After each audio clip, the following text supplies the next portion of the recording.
Assalamualaikum dan salam sejahtera. Hari ini saya akan share cara merekod amalan baik murid secara pukal melalui sistem IDMI. Klik pada aplikasi, kemudian cikgu akan dapat paparan seperti ini. Kemudian klik pada bahagian pengurusan murid. Paparan ini akan muncul.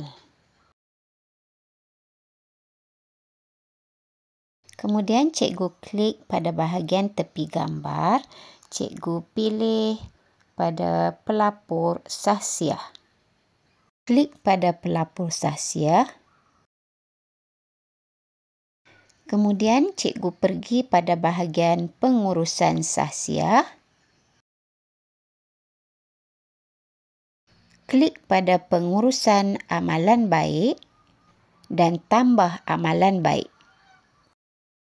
Kemudian paparan ini akan muncul. Cikgu buat carian tahun ataupun tingkatan dan juga nama kelas.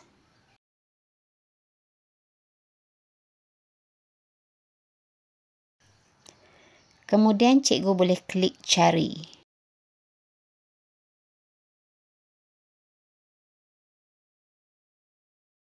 Seterusnya, nama murid-murid kelas yang cikgu cari tadi akan muncul.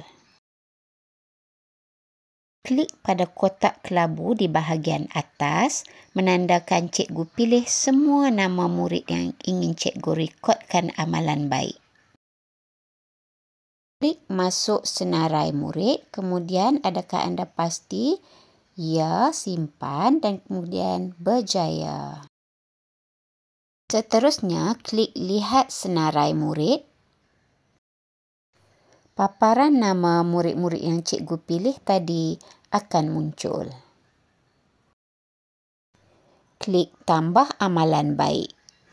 Di sini cikgu boleh masukkan amalan baik yang cikgu ingin rekodkan bagi semua murid yang cikgu pilih tadi. Di sini amalan baik yang saya pilih ialah kebersihan, keceriaan dan kelestarian sekolah.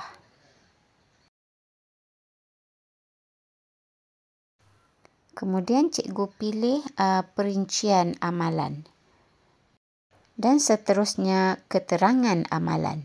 Contohnya di sini membersihkan kelas. Rekodkan juga tarikh amalan. Begitu juga dengan masa.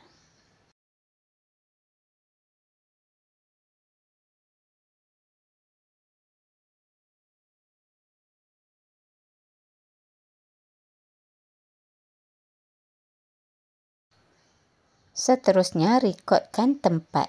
Contohnya dalam kawasan sekolah atau luar kawasan sekolah. Akhir sekali, tik pada bahagian pengesahan di kotak yang berwarna kelabu dan seterusnya klik butang simpan. Klik OK. Dah berjaya. Selamat mencuba.